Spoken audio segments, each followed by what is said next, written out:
Welcome to a new episode of Sunday SoulDay. The weight of the holidays can leave many feeling emotionally drained, anxious, and even caught in a tug of war between light and darkness. According to the National Alliance of Mental Illness, 64% of people living with mental illness report that holidays worsen their symptoms and increase feelings of loneliness, financial stress, and unrealistic expectations coming from common triggers of sadness and depression during this time. In this episode, we're going to be exploring how to nurture your leadership garden, even in the season of struggle, and cultivate growth, hope, and resilience. I'm joined by Wael Saeed, who is coaching men through depression. He's a certified coach through the Jay Shetty Coaching Certification School. And we're going to discuss how leaning into self-awareness and intentional practices can help us move from the shadow to light. Together, we'll provide practical tools and embrace challenges of the season into the new year and transform them into opportunities for growth. Welcome to Sunday SoulDay. Thanks much for this wonderful introduction, for having another deep, interesting conversation with you once again. I want to thank you for having me for the second time. And that was so beautiful from last time. So I want to thank you for having me again.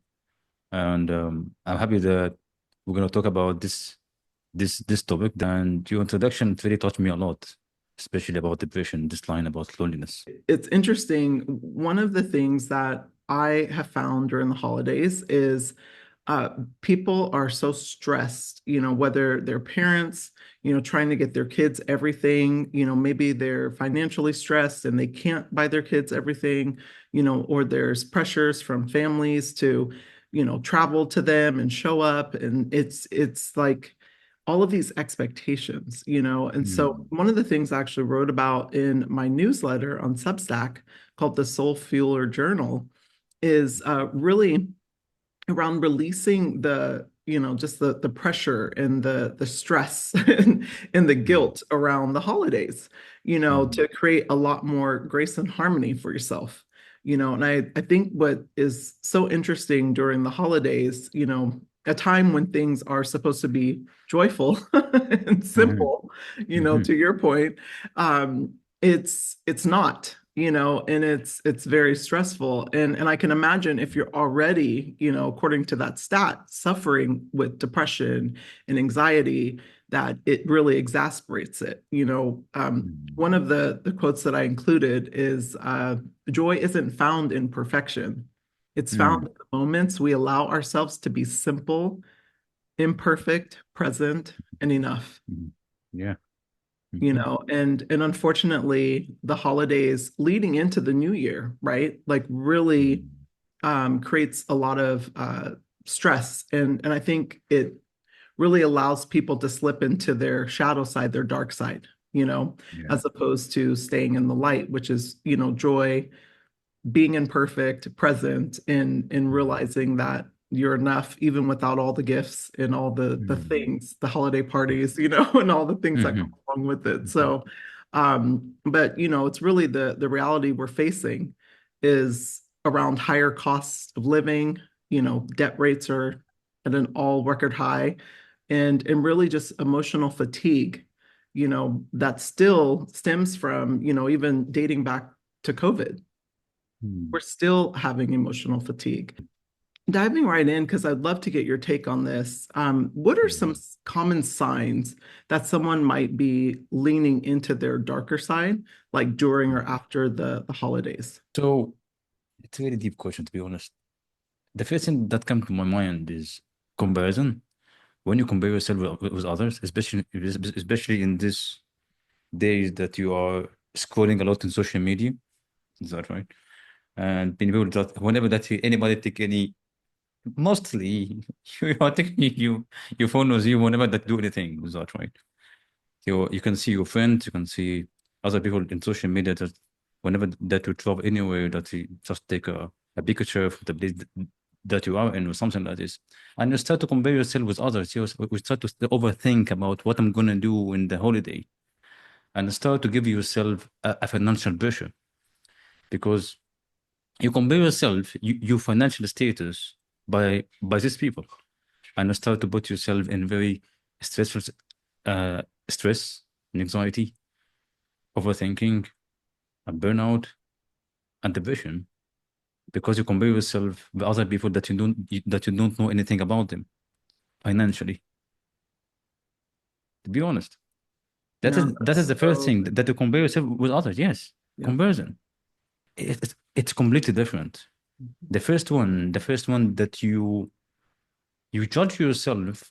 That is the point that you said, the inner critic. You start to judge yourself. Why that I don't have that much of money in order to travel here and here and here and here and then my holidays, Yeah, and it and you're creates missing. negative self-talk, you know, Yes.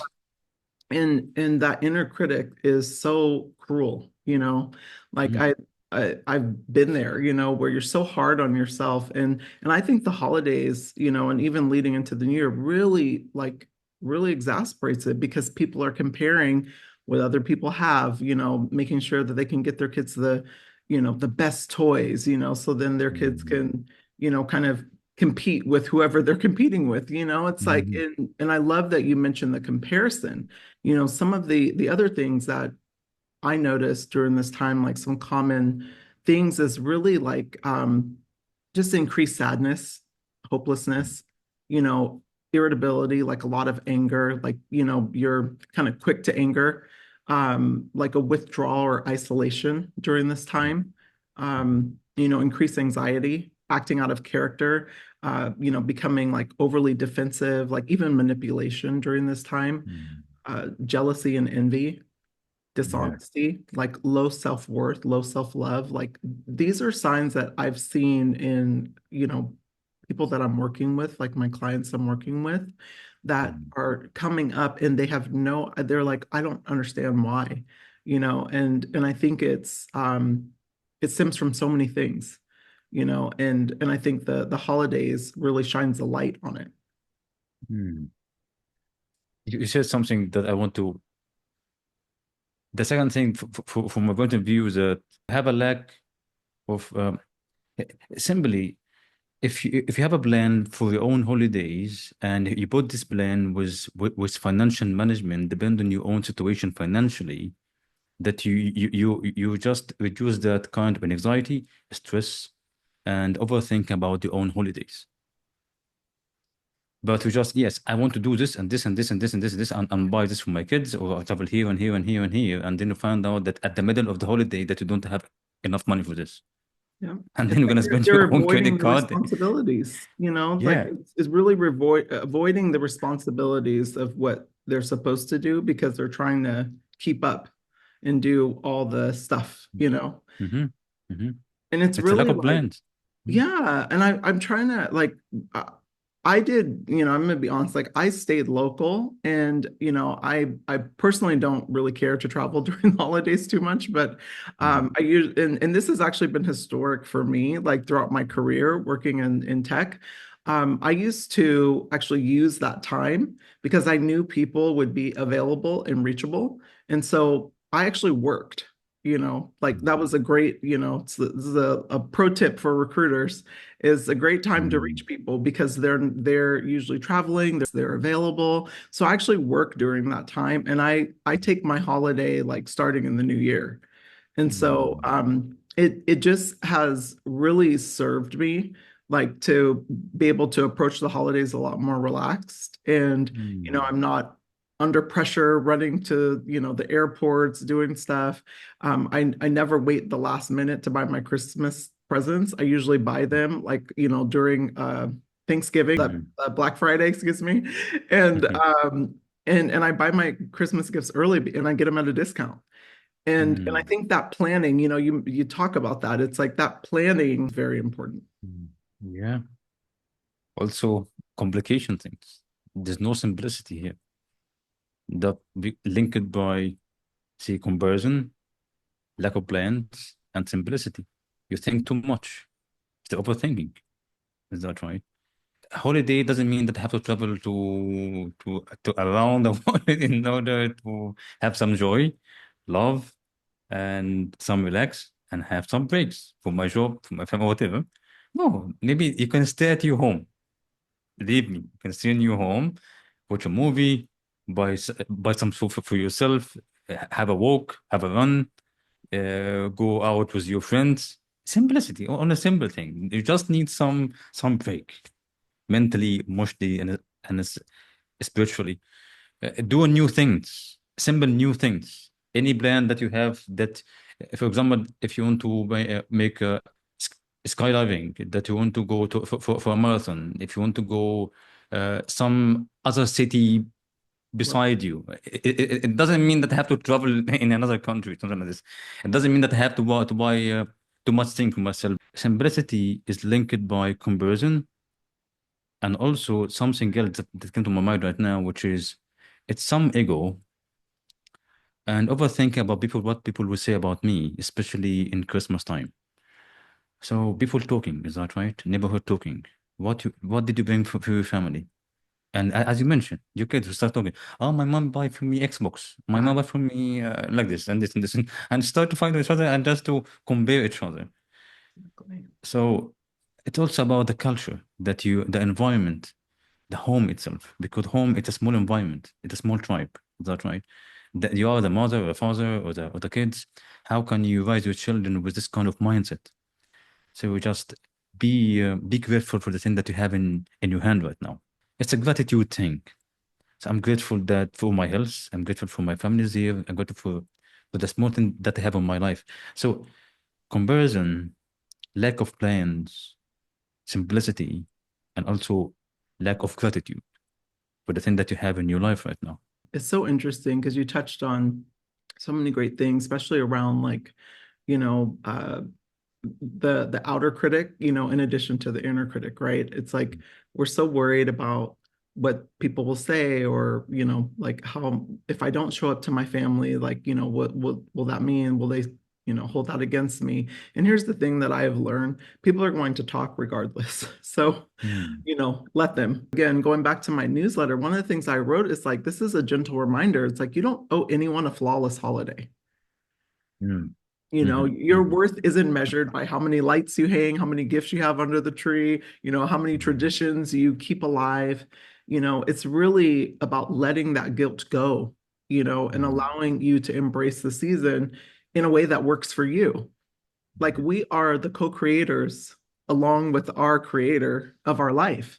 So we yeah. get to decide, like, you're not winning, the imaginary neighborhood decoration awards by hanging so many Mm. lights, right? Those lights are very annoying, So if you don't want to hang the lights, don't hang them.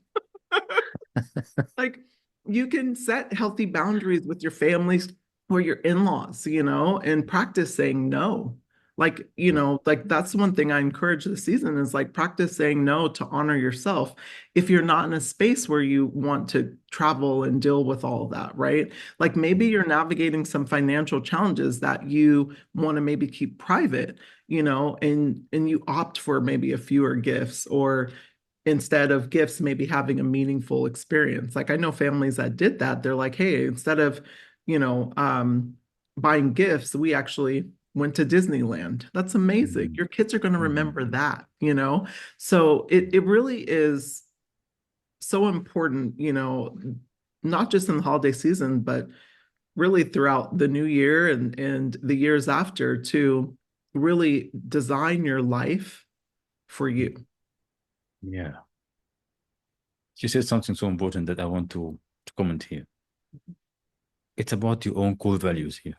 Yes. You said family, you said time, gratitude. It is not about that much light, is that right? Not about the gifts. It's a holiday for example, for 1 week, 1 week vacation. How can I spend this 1 week with my family, with my parents? It's a quality of time. Even with your own friends. When you go out with friends, you spend a good time with them. Even if you are alone here, if you don't have a family, if you have, for example, some time with yourself, caring of yourself, self-love, self-care, and how can you take care of yourself and gifting yourself. You know, I will share something in my workplace. I have like a big whiteboard. I was writing a question there. If if you can gift your inner child a gift right now, what it would be? That question makes people think so deeply. What do you mean by giving myself a gift? They don't understand the meaning of the question itself. You are not talking about me. You're talking about my inner child, 2, 3, 4 years old. Unfortunately, most of us have the lack of or the lack of awareness of taking care of themselves. When you say the word gifting myself, what do you mean about that? Gifting myself, what do you mean? The culture is the environment is we were raised on gifting others, but not gifting myself. I was reading something in that book for Jordan Peterson, 12 Rules of Life. That thing was so deep, to be honest. It made me cry so deeply. He was talking about the inner critic. And I was talking about how can you have that self-negotiation between you and yourself and the self-critic. And I was talking in a conversation with myself by only one question that what is one thing that I can do in my life right now in order to fix my life by only one small step further. And then we answer yourself, your inner self. And I was saying that what if you listen to the hidden voice that you didn't listen for a long time, which is your inner child, and we're saying that to yourself, oh my God, that you're talking to me as an inner child. You listen to me as an inner child. You're not ignoring me as a human being. And you said to yourself, yes, why not? And then we start to take the action step, for example, fixing your room, go to run, do something good for yourself as a proof of self-care. And then you start to negotiate with yourself and say to yourself, okay, if I do this one or this action today, I'm gonna give myself a piece of chocolate, flower, a t-shirt, something like this. It's a self-negotiation thing. And too much people are rich financially, but they are poor mentally and emotionally and spiritually and missing that thing between each other. If you see both family in the same celebration, in the same place, for example, on a holiday or on vacation, you will see the difference. You will see these people are spending a quality of time together, playing and laughing and with simple things, with simplicity in their own hands. And others so fancy, but they're missing the most beautiful, important human things, which is the quality of time with your own family and gratitude. It's so well said, and it's so spot on. Like, and I think, and don't get me wrong, like I've seen people with, a lot of financial wealth that, have gratitude, joy, and, and a beautiful life as well, outside of their wealth, but I also have seen people with not a lot of wealth just so joyous, and so grateful for the love that they have around their tree rather than the gifts, Mm. and it's so beautiful. And like people who know me know I don't really give my kids a lot of gifts, like they're usually getting them from, grandparents and, their Mm. aunts and uncles and stuff. But I just believe that Christmas is not a time for that. It should be about giving to others and really remaining in gratitude, and so Mm. it goes beyond the gifts for my kids and I. Like, we do art projects, we'll do, things like that, or we'll Mm. make each other gifts, Mhm. so um but I love that you touched on a lot of those things. Mm. One thing I'm curious about, because men and women are different in so many ways, similar in a lot of ways, but different in a lot of ways. Like, how do you think depression uniquely impacts men versus women? And what are some things that we can learn from these differences? Like, I can kind of share maybe from a woman's point of view, and I think it's Mm. great, to share some things that you've seen, with men that you're working with. Mm. Some things that I've seen and, have also experienced myself is, emotional expression. Like, um, women are more likely to be openly expressive of their feelings of sadness and hopelessness, Mm. like hormonal influences, like hormones change during this time of year, especially for women who, you know, take on all the stress of their families. And so it can really increase your inflammation, you know, in your body. Like you'll see women just looking exhausted, you know, during this time carrying into the new year. I think like social pressures like also increase that too, because again, women are naturally caregivers and they're trying to tend to their families and really a lot of times forget about themselves, you know. Mm. And also think just the anxiety is really high during this time. So like you get two types of women. They either forget to eat or they emotionally eat, you know, and so those symptoms, you know, increase depression either way, right? Mm. It's either you're not getting enough nutrients or you're overeating and then you're, you know, upset with yourself for overeating, you know. Mm. Um, and I do think women are more likely to seek help, you know, and talk about their feelings. You know, they usually have community of women around them that they reach out to, you know, during this time. But you know, I've also seen women that kind of hold things in too. Like I'm more I like to self isolate, you know, Mm. and go to God. And Mm. so you know, those are things that I've seen. But do you think men are similar or different? Depression is the reflection of the unmet need inside you as a human being in your own, in your inner world. Whatever it is that you are female or male, there's some unmet need inside you. It is not covered. Have a lack, and the depression came and just knock on you, don't think you, hey, there's something wrong in your life now that I have to fix. And if you talk about men, the lack of things, which is being vulnerable. Yes. It is not easy for a man to cry. It's not even for a man to have an unhealthy conversation about their own emotions. For any challenges that we have in the workplace, from a man, because a man mentally they think about how can I fix these solutions. It's more logic, and we understand it. But for a female, no, it is not that thing. She's talking about her own emotion, feeling, and needs. You know what? For a man, it is easier to become depressed.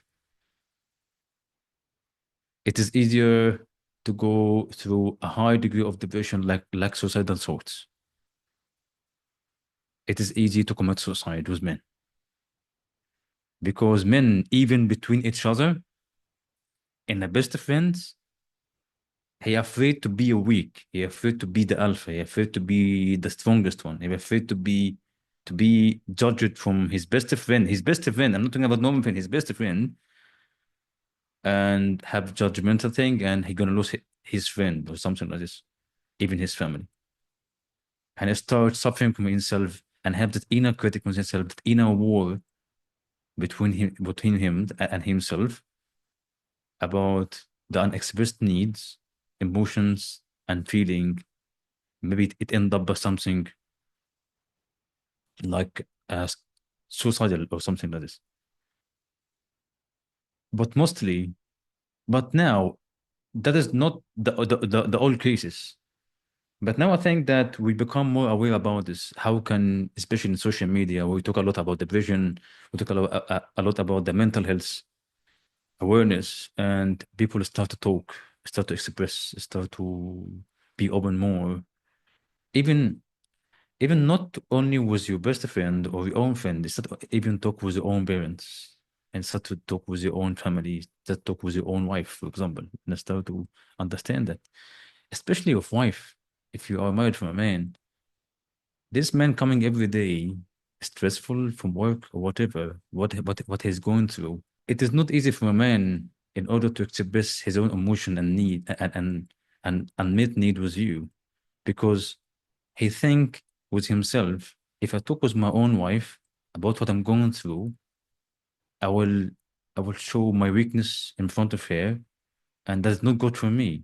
And I'm the man here, I'm the father here. And I start to create that inner bomb inside him, especially with anger, stress, anxiety. and meet needs and all this kind of stuff. And then suddenly was small issue between him and his wife or or anyone, even in a workplace with their own manager, he started to explode. Literally, he started to explode. So it is not easy for a man to express emotions, feeling, in order to cover his own needs. And the behavior is very complicated. That's why. But mostly with men, it isn't about ego, but it's about the fear of being vulnerable with a human being. Oh, that's so spot on. It's so good. And I think that's the difference, right? That's the major difference. Because I think women are naturally so vulnerable, right? Like with their friends, whether it's that they have a circle of women around them, they already have a coach or a therapist that they're like, it's natural for us to kind of seek that support out where I think men have such a hard time, just being vulnerable and also not being seen as weak. They view it as a weakness rather than a strength. And I honestly, I think it's a lot of societal pressures, right? And often the condition of men just to suppress their emotions and you know, um, to think that if I share with my wife, right, like she might see me as weak.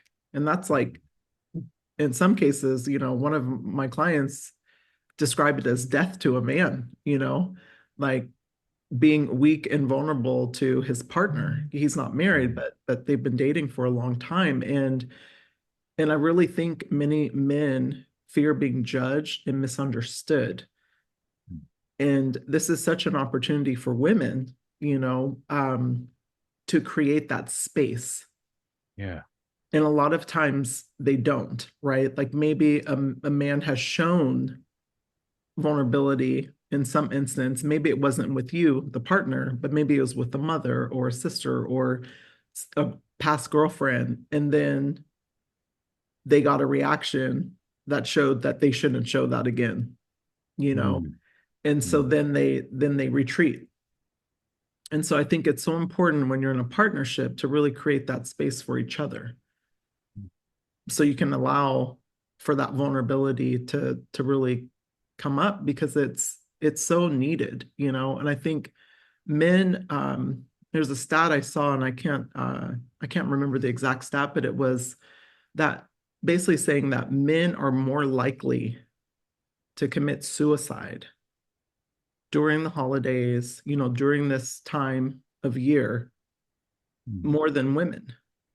I was Mm. so surprised by that, and I Mm. think it's because they are not comfortable with being vulnerable, like you shared. So I Yes. love that you touched on that. Yeah. I want to thank you for you mentioned safe space. That is the most important thing for us, to be honest. And not only about the female. If the female, if create the safe space for her, for your own partner, the thing would be amazing. But don't treat him as a mom. That is not good No.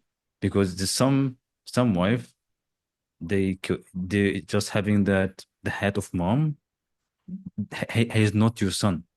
If you feel like that you're treating him as a son, that is not good at all. It's a big mistake, to be honest, for us. You feel like no, because uh, I will tell you something. The thing you're talking with now, you're taking the role of mom. You're talking with his inner child. His inner child have a lot of traumas. Believe me, if you take the role of mom not as a wife or a partner, he will talk with the inner child. No, maybe he will be vulnerable with you, but there's some blockages here. He is not healed enough from whatever that he's facing in his own past. But he will have a lot of triggers about this. That is not good for a man. You're not solving here. No, it's become more complicated, to be honest, because it seems like a childhood ego. When you behave with him and give him if you behave with him, he will recall any memory from the past subconsciously about his mom, what she was did with him, and he will treat with you as the same. But he cannot feel this subconsciously. Believe me, this happened with me a lot. But maybe because I have a little bit of awareness, because I'm reading a lot and studying a lot, I understand how it works. Mhm. Especially when you say the safe space. No, he created a safe space, but with the mindset, he's a man. He's not a child. Yes. That is Yes. the most important thing. Yeah. No, I love that you touched on that. And I think it's important, and look, equally as important for men to create a safe space for women as well. Mhm.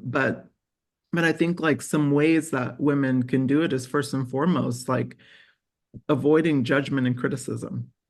Mhm. That's where you start to feel like their mom, like practice active listening, like giving him your full attention without interrupting or jumping to conclusions or trying to finish sentences for him or like doing the things that I think a lot of and I've been guilty of it too in partnerships because you're so grateful they're being vulnerable, right?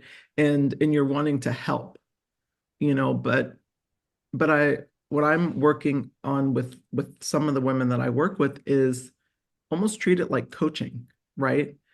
Mhm. Like in coaching, we don't give our clients the answers. We create a space for them to find the answers themselves, and Mhm.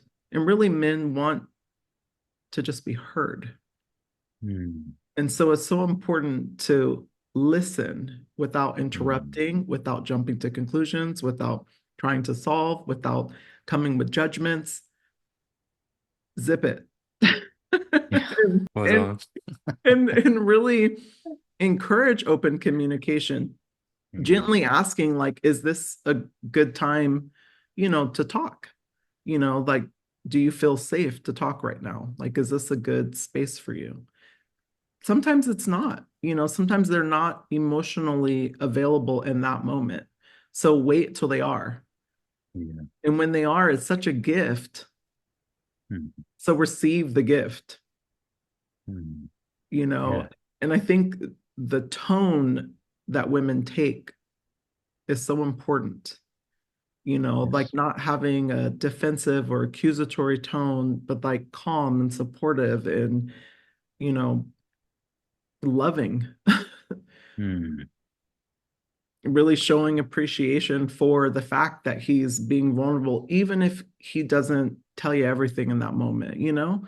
like, and I think it's the same for men, is being an active listener because men like to solve too, right? Like natural analytical thinkers, natural solvers, Mhm. So creating that space for women to be heard without coming in to solve. I remember I was talking to a friend, and he was telling me about a challenge that he had with a family member.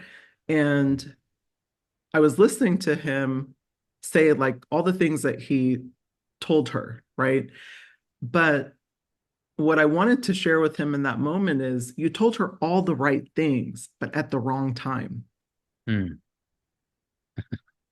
It's so important to create a space where you're just allowing them to be seen because people really Mhm. want to be seen. In so many instances in our life, we're not seen.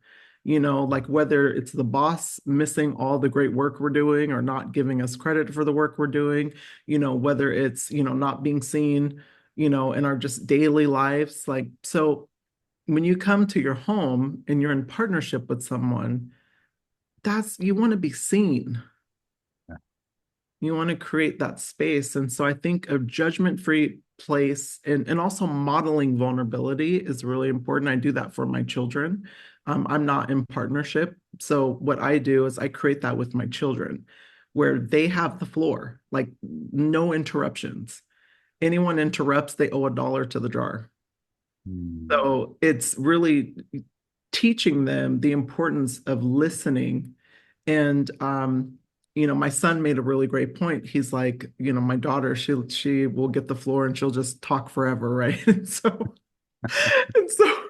So with women, that have a little bit more control, like sometimes don't bring everything into that conversation. Bring maybe a couple points. You don't have to talk about everything in every moment. And so that's one thing that I'm working on with my daughter. So I coach my son to grab a notepad and a Okay. pen and to write down, something that he's thinking or something she said so he doesn't forget. And I'm working with her to, bring, maybe two or three things, not 10. So, Mhm. I love the way that you coach your children. That's not easy, yeah. especially with kids. Yeah, because I was talking with also other coach about the same thing. She wanted to have a nursery, but with different mindset. I was offering it this. That was my idea because one of my dreams, to be honest, I have a like a nursery or a small school for kids, only for mental health. Only I'm gonna educate kids how understand the meaning of stress, depression, anxiety, self-confidence. Start to put this beautiful seed inside them. And but not all kids. I mean, kids from only for 2 years, from 2 to 4, only just only Oh, that's a two to tough four. age. My kids are Yeah, a little I older, thought, so that's yeah, tough. that's not easy. But that is the most 2 years because you're creating the home of the psychological and emotional and spiritual seed inside them. Imagine that thing that we are missing a lot in our childhood. But when you become coach now and start to coach your own children by these peaceful tools, that's a big thing, to be honest. We need to acknowledge that. Yeah. Can you imagine, like, sometimes I think about that. I'm like, the tools that I've learned, you know, in my adult life, really like from between age like 35 till now, like I've learned so many tools that would have been so helpful for me as a child. Mm, And, not that I would change my journey in any way because it's really shaped me into who I am today, but I just think, wow, like that would have been so powerful for me to know that then. mm, And so what I'm doing with, my children who are the next generation, of my bloodline, right? Like I'm trying to basically teach them everything I know as an adult, but at their level. And so it's a mm. large part of why I wrote my children's books. Yeah. Like I have two children's books that I'm, self-published, but one of them is around choices and Mm, teaching children that they hold the power of choice and that they can either make a red choice or a green choice. So again, it's like mm, breaking it down to their level. So I have a quote that I shared on social media years ago that life is BCD. mm. We're all Okay. born, we're all going to die, and everything in between is our choice. Yeah. That's so deep. Yeah. And so think about that. You can't really share that with the kid for them to get it, right? And so I wanted Mm, to create a system that my kids could understand as toddlers. You mentioned like mm, 2 to 4. I introduced mm, this to my children when they were like 1 and 2, that either they're making a green choice or a red choice.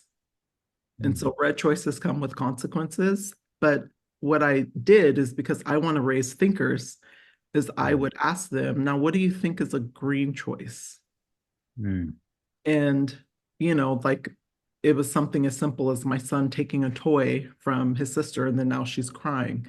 Then he would mm, say, give the toy back, just little. And so he understood even at his young age the difference between a green choice and a red choice. And so when I published the book, it was so beautiful the feedback I got because people are saying like, wow, you're giving me a way to speak to my toddler, my young children to understand that they hold the power of choice and that mm. even if they make a red choice, they can turn it around into a green choice.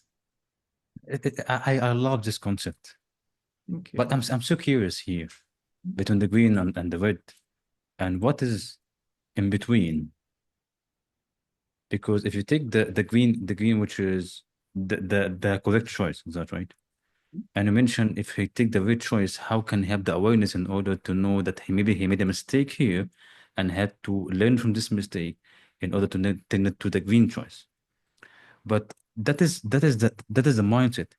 How can you see the bright side from that red choice? Okay, I made a mistake.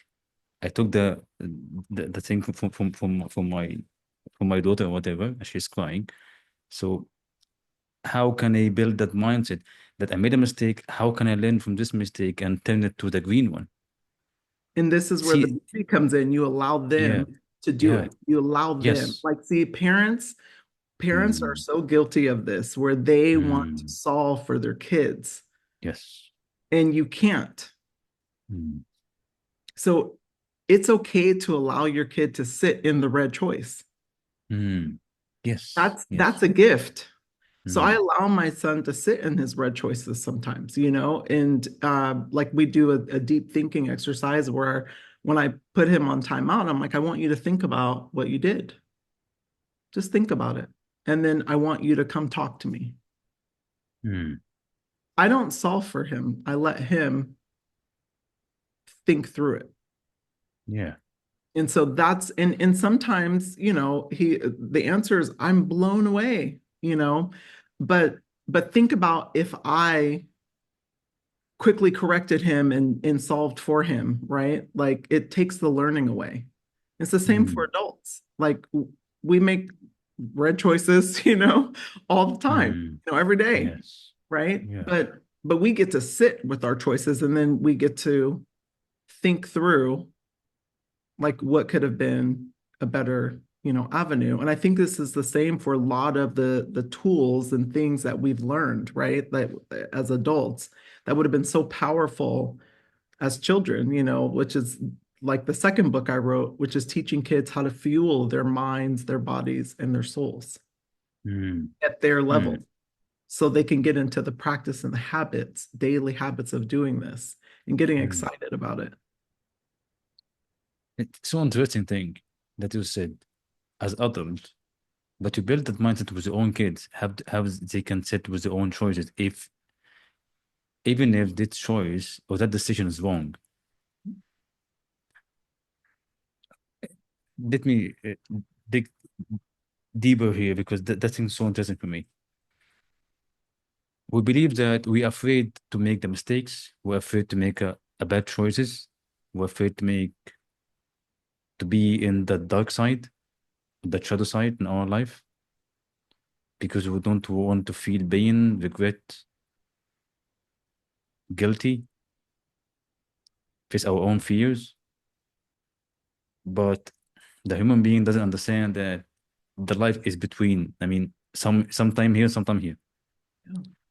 But you learn something from the green light. You learn something from your own shadows. That you learn something from your own pain, your own guilt in your own life. That about from your own journey. If you dig more deeper in this, God didn't create that for nothing. All this kind of emotion and feeling, what's happening inside your inner world, has been created by God for a reason. So God had the great wisdom in order to create such a thing inside you, in order to exhibit things. But if you ignore the things, you ignore the wisdom of God. It's all linked. If you believe in God and trust in God, believe that God created that thing inside you in order to teach you a thing. So your own shadows, so your own dark time. But when you ignore it, you ignore this wisdom. You ignore the lessons that God tried to teach you through this journey. It's so interesting what you said about your own book and how can you educate your own kids to build this kind of mentality and sitting in their own red light and how to transform to the green light. You're building the beautiful seeds, the Yes. mindset of seeing the bright side from their own darkness, the bright side in their own shadows. When he become 20s or teenager, when he become 30s, you understand this kind of lessons subconsciously, but he don't know how did he learn it because he put the seed inside his own mind mentally to see when he made a bad choice, when he made a bad decision. No, I have the mentality. I'm gonna sit with that, gonna express my own emotions, my feelings, and meet need. Oh, I learn a lesson and then I move forward. Yeah. But you're not building only this mindset, you're building the resilience inside him. Exactly. Yes, building the resilience in order to go through his own life challenges, understand whatever it is, and be resilient and see the bright side, change his own perspective and move forward. Yeah. And And the most ask important, for forgiveness, not, like if needed, right? It's like sometimes like he doesn't know the answers, and so I coach him to pray. I'm like, take it to God. You know, I said he'll put all the wisdom inside of you, and then you'll understand what to do. And a lot of times he'll come and he might ask for forgiveness. The same with my daughter, you know, like they are so beautiful with each other, you know, like they're typical siblings, you know, and they'll fight, but then they ask each other for forgiveness, you know. Um, and their apology languages are different, you know, like my son, you can just apologize to him and then he's kind of over it, you know. He's like, okay, let's move on, let's go play, you know.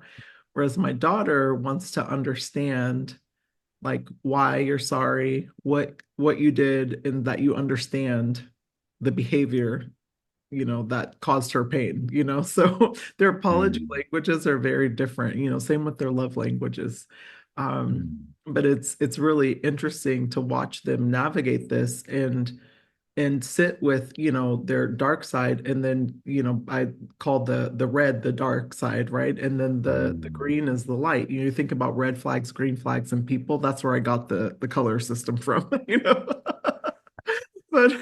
But but the light side really represents, like, you know, the mm, conscious, the love, the growth, the mm, potential, you know, the compassion, the mm. integrity, you know. Yeah. And and it's okay to make a red choice, you know. Like I tell my kids, I'm like, it's a beautiful thing because look how much you're learning, you know. Like I get them excited about like the learning. The lesson that you're learning from this, how to move forward and start step by step to move forward to the to the bright side once again. Imagine that. In the bright side, something is moving you forward. Is that right? And one of the things which is forgiveness. You ask God for forgiveness, and then you ask yourself for forgiveness also. You forgive yourself your own mistake. Is that right? And if some people that harm you, you can start to show compassion and forgive to other people. But something so important, you cannot forgive others without expressing your emotion, which is anger, or whatever. Just try to forgive, just try to forgive without expressing your own emotions. It's hard for you. Like anger, for example. Anger is like a blockage for forgiveness. I cannot forgive without expressing my own emotion for anger, for example. Okay, express your own emotion first and feel it and sit with it, as you mentioned, and then start to show forgiveness from others. And if it is your own fault, yeah, start to ask for forgiveness. Forget being vulnerable here. If you made a mistake, yes, I made a mistake. I learned from the mistake and ask forgiveness, my friend. Forgive me for this. That is my mistake, especially for men. That is for men, to be honest. To be honest, okay? Forget about this inner ego. If you made a mistake with your own wife or your own partner or anyone, okay, yeah, I made a mistake. I'm sorry for that. Say sorry. Sorry is a good thing, not bad. So it is not a sign of It's weakness. hard for people to admit though. Yeah. People think sorry is a reflection, it's a reflection of weakness. No. No. Be vulnerable and say sorry. It's okay. It is not that hard. If you made a mistake, say sorry. It's okay. It makes the other person feel seen, feel heard. Oh, he made a mistake and at least he see me and hear me. I think that's the key component. It's like I wrote this quote a while back that's like, out, see if I can remember, like, out Mm. of darkness, light is born. It's Mm. in the shadows where awareness, unlearning, and growth begins. By tending to your inner garden, you can bloom even in the toughest of seasons. And I think that's what I teach my kids. You know, it's like even when you make a mistake, like you're learning, you can still bloom. You're still blooming, you know, even in those bad moments, you know, I hate using the word bad, but for lack of better words, you know, like even in those red choice moments, right? It's like you're still blooming, you're still growing, And even with men and women, that have difficulties apologizing, maybe like the wrath was so great that they now find it very hard to apologize or admit fault, right? Like maybe someone really made them feel, like crap, you know? So thinking about that, it goes back to what we were saying earlier is creating a safe space where that behavior, like I've created a safe space for my kids. They've created a safe space with each other where we can have that dialogue, where vulnerability can show up. But if you haven't created that space, it's difficult, So I think it's so important. One thing I wanted to ask you is what are some practical tools or habits that our listeners can kind of adopt and realign their mind, their bodies, and soul? To be honest, being not that enough present and mindful to our present moment, everything is rush. Yes, everything.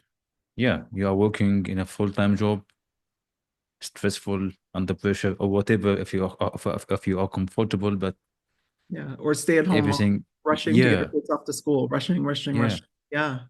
routine thing. This Yeah. this routine life. Even when you sit with yourself and you and you free time using social media, watching movies and whatever, you are not sitting with yourself enough to know who you are and enjoy the time with who you are. We need to be grateful more in our life. Be grateful, be mindful, be present with ourselves, and have more faith in God. Unfortunately, we are living in a world right now, many people don't believe in God. And you start to search about things in order, man, you know what? That is not your own nature.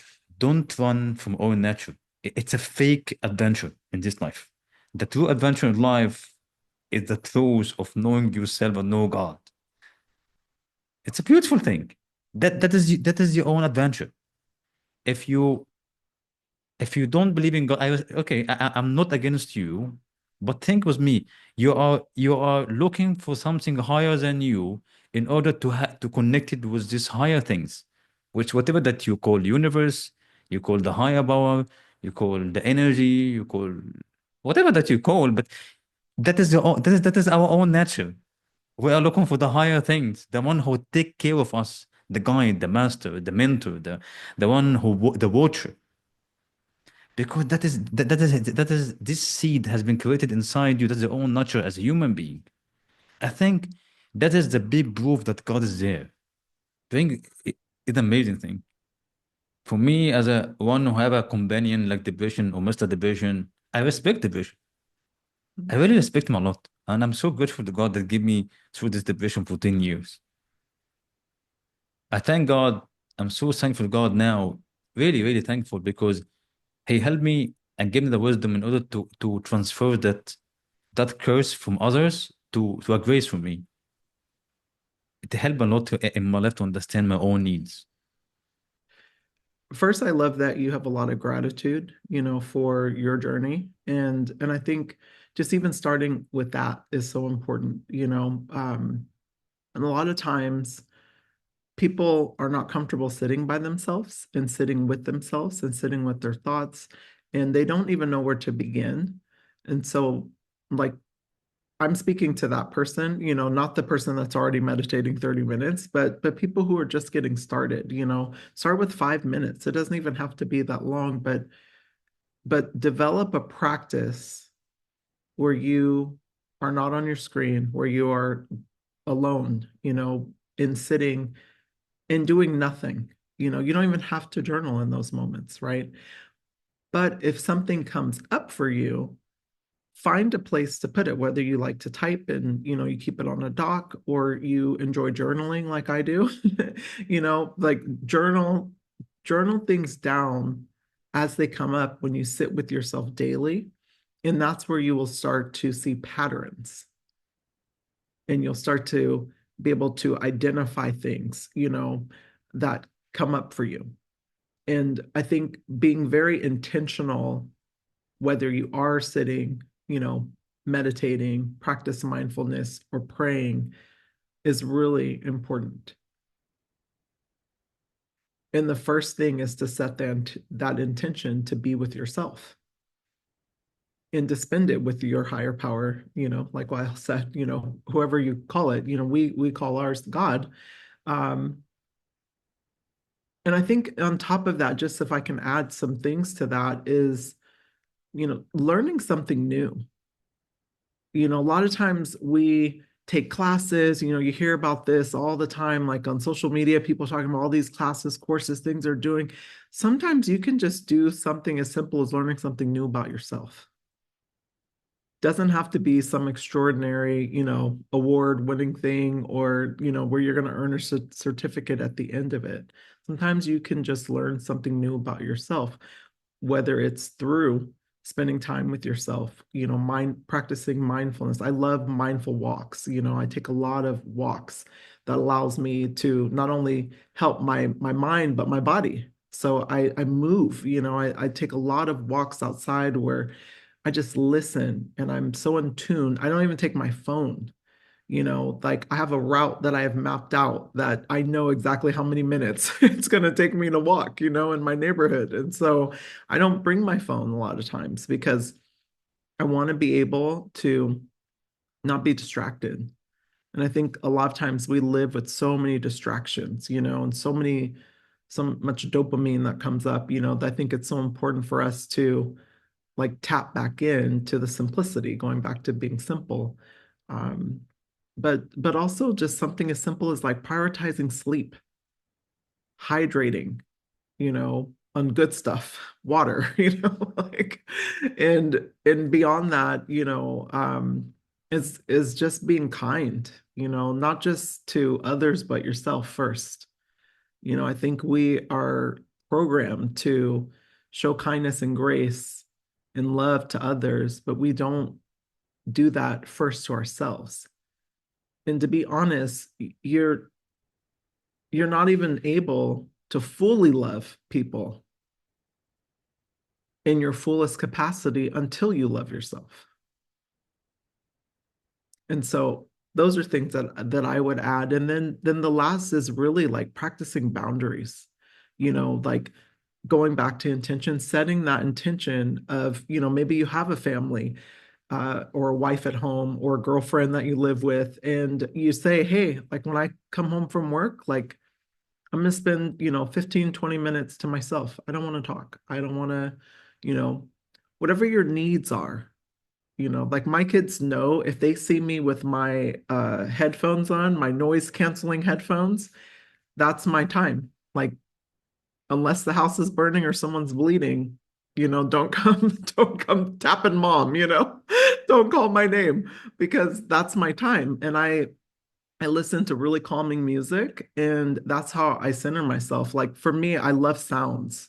Like I find that that's very soothing for my nervous system. And so I listen to a lot of sounds, that are just really calming. That's my process. When I'm home alone, I can, just bounce. I can leave outside of my house and listen to nature, right? But when my kids are home, I have to create a space in my own sanctuary, and I think it's so important for us to create that inner sanctuary that we just don't give ourselves permission for whatever reason because we're so busy doing and going and running on the hamster wheel. You have to create an inner sanctuary. I just talked about this. I was interviewed in another newsletter and I talked about creating my own inner sanctuary. It's so important. So those are things I would add. I love what you're saying about listening to, oh, me time and bending boundaries. I will add something here. Just try practicing saying no. I know it is not easy to say no and stand up for yourself for some time.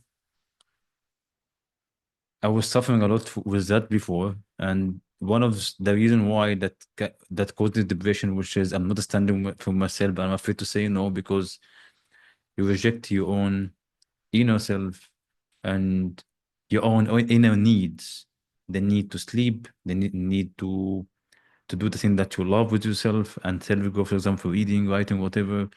And then you that yeah, I want to be with myself now, whatever that I want to do, but you sacrifice that time with yourself in order to spend it with others, especially in workplace. You're afraid to say no to your own manager to sit for 2 hours extra or overtime, and this 2 hours that you need to sleep. And next time or next day when you wake up, that you wake up early, you cannot go to work, and one of the cause reason for depression, which is that lack of sleeping. And only Give and take. this, yeah, give and take, not always to give. And the thing is, you're not giving yourself anything. And you mentioned, how can I show love? How can I show care? Show care? How can I help people without showing love to myself, take care of myself, especially for mothers? You can see many mothers are burnout because they are worker, you are working a full-time job or whatever part-time job. You are working full-time job. My work made the same. They're sitting beside me. They're working 9 hours and they're thinking from the middle in their own shift about, oh, I'm gonna get back home, what I will cook for my kids. They can have their own part time when they own when they get back home. It is So not easy. hard. No, and it's interesting. I saw this stat that I ended up posting about that women is estimated that working women are really working 90 hours a week with children because you're small, and it's mostly with small children, right? Because your small children need so much from you as a mother, but then also you're still working your 40 plus hour. People rarely just work 40 hours, right? It's usually 40 plus hours a week. And then you also still have to come home and do all the things that are required for your family. And then trying to find and carve out time for yourself, which is why we're, suggesting even 15 minutes, starting there, where you might not have a full hour to give to yourself. That's okay. You can build up to it. But it's so important for women, and men too, but women, especially with small children, to prioritize themselves in sleeping for their brain function, for their emotional regulation, their hormone balance. Like my hormones were so out of whack when I wasn't prioritizing myself, and I remember that time. It's once it gets away from you, it's like you're chasing it to get it back in balance, and it takes time. It's nothing that happens overnight. So it's so important for women, and I'm speaking from a woman's perspective because I can't speak from a man's perspective, but you know, I think it's so important for us to prioritize ourselves, our time, otherwise we risk developing and really worsening depressive symptoms. So it's the understanding between both, Mhm. the partnership. We call it partnership. We are partnering in this. Doesn't it? Because you are not raising your own kids alone. Also, you have your own husband. He have his own mission. Also, that you have your own mission. And here also depend on the understanding between you and him. Yes. When I have that sense also when you see that you are stressed, that you are shouting, maybe you are angry a little bit, hormones. He can understand. For men, we don't understand that, but at least there's some triggers, some signs. Here is the man have to interact. Okay, that you can have some break, have some rest. I can do this kind of stuff with someone. I can do cooking, I can do cleaning, I can take care of kids, whatever. It depends on the communication between you and your own husband as a partner. And also, Keyword I have to, yeah, communication. yes, it's Keyword. communication. Yeah, Yeah, but a lot of times, even, I've talked with women and been in communities where women report that, they're married, but they feel like single moms, because they do have a husband at home, but they're so checked out and they're not aware of, like you're saying, they see you stress, maybe they can jump in. And so I think it's so important to come together and really figure that out, and create a space where you can be vulnerable to share, like, this is how I'm feeling, and a lot of times that communication, that key word, it's really lost in relationships. It's they always say, like, oh, the number one reason why marriages fail is, because of money issues. And I think it's communication issues, Mm. and it's a lack of understanding. It's a lack of actually speaking up and communicating your needs, and just hoping that people figure it out. Like, oh, well, you see me, struggling. It's like, well, they don't fully know that you're struggling until you articulate it, so I think a lot of times in relationships, especially, we expect the partner to just know without communicating, and it's really not fair. What if you say what you want? Simply, that is what I want, that is what I feel, Mhm. that is what I need. Yes. And I need your help to cover this needs. And in the other side, okay, what can I do for you in order to help you to express this kind of feeling that you need and also to cover this need, whatever it is. That is the thing. It's a reflection. But as you mentioned, the key word was still understanding and communication between you and your own partner, and how can you understand each other because you understand his own language. Mhm. And also you are the one who you are if you don't know your own partner, who will know this? Many people just go to their own best friends as a male or female because talking together because they communicate better than their own wife or even their own husband. And then that end up by breakup or whatever, cheating, something like that, because you are not have that understanding or communication between you and each other. Is that right? Yeah, I think it's so important to be a student, Mm-hmm. and one thing that I've always kind of prided myself is I'm a student of all things. So if I'm in a relationship, I'm a student of that person. Like, I Mm-hmm. understand, like, I watch everything, you know, and I think it's really approaching it with that level of curiosity, and then asking, is it true? Taking it a step further, and things that maybe you pick up on, finding a moment to ask, like, what you maybe picked up on, is it true? And creating a space for them to talk. Like, I think I used to tell my mom jokingly, like, I think I have the face that, is written across, like, tell me your life story, because, whether it's a stranger or, someone I'm in a relationship with, like, I I have found myself, like, having the gift of people sharing things that maybe they don't share with others, and and I think it's not easy for everyone, like, I've been in relationships where people have had, like, real, like, sadness and trauma and depression, and it's been hard for them to share, um but I think if you give it some time, and you keep creating the space, like, it's so beautiful what comes up.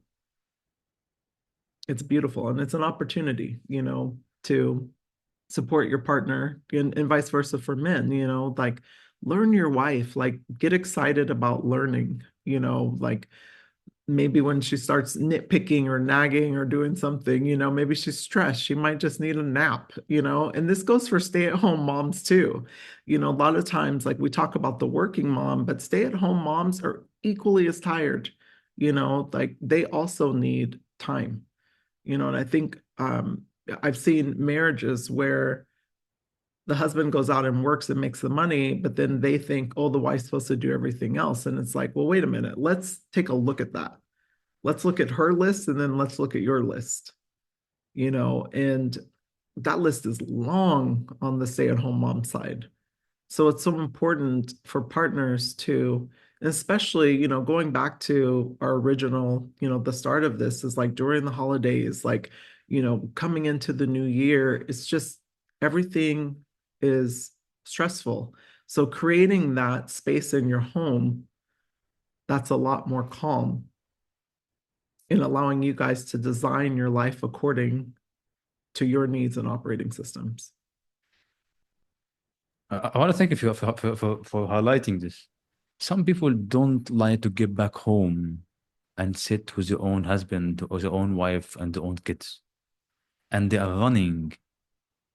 It's like a defense mechanism to cover their own needs in the workplace. Maybe he can stay there after shift, laughing, playing, and staying with their own friends. Let's go out, guys. And he have a wife and have a children waiting for him. Or even the opposite. And when you ask why, and I start to dig more deeper about his own unmet need, but he just, man, I just need peace. He find peace in the workplace now. He find peace with his own friends outside. But when he get back home, then the need that he really not met, which is the need to have a peaceful time with himself. It's about from. So why that we become of that stage of lack of communication between each other and find a way to cover their own needs and help. You are not covering my own needs. No, I'll cover my own needs with myself to avoid misunderstanding. No, you're gonna help me to find a way to cover my own needs.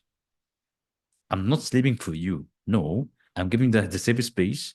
I'm giving the time, um, a quiet place in order to help you to sleep for 1 or 2, 3, 4 hours, or even the 7, 8 hours that you really need to wake up more mentally healthy like this. See, I'm helping you to find your own needs. The same thing. The same thing with listening. The same thing with the quality time with ourselves.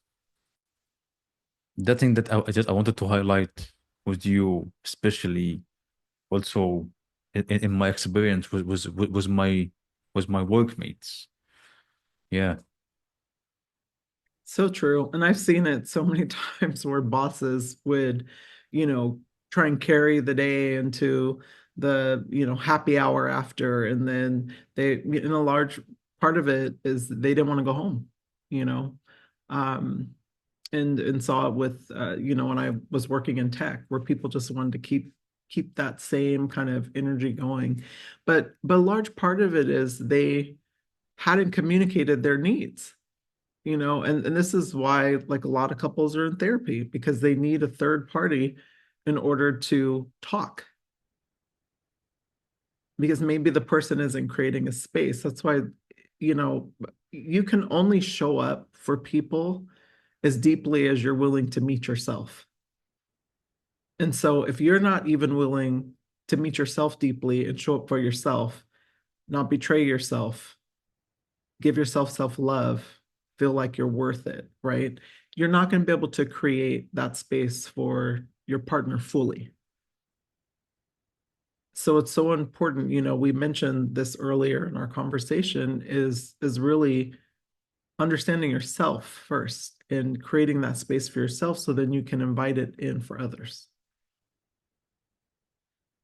I want to thank you for coming on today. This was awesome.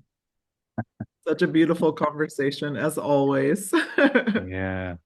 As I always. love having conversation with you. It's really deep, but I didn't feel the time. I don't know what is the time now, to be honest. Yeah, I don't know. we've been going for a while, definitely, but this Yeah. was definitely needed, and I think, I'm hoping it helps someone that's struggling right now. There's just a lot of, I think, outside stress Yeah. that is affecting the inner sanctuary. And so I love that we talked about a lot of these topics today. So I want to thank you for coming on. Yes, it's my pleasure, my friend. I want to thank you for inviting me for the second episode with you on your podcast. It was insightful, and I'm learning from you. And I love you spoke about the green and light concept. It's a beautiful. It's really aligned with me, and I hope people who listen to us, we're gonna send the message that really need, because my intention behind before going here and have this recording with you, to be honest, that I wish I can say something or send a message. Maybe people can listen and can help them to improve their own lives. To be honest, yeah. I want to thank you for that. Amazing. And everyone, as always, have an amazing Sunday. If you can do us a favor and leave us a comment and tell us one tip that you took from this conversation that you might be applying to your life, we'd love to hear from you, or even just your favorite part of this interview would be amazing. Thank you again for tuning in. Have an amazing Sunday.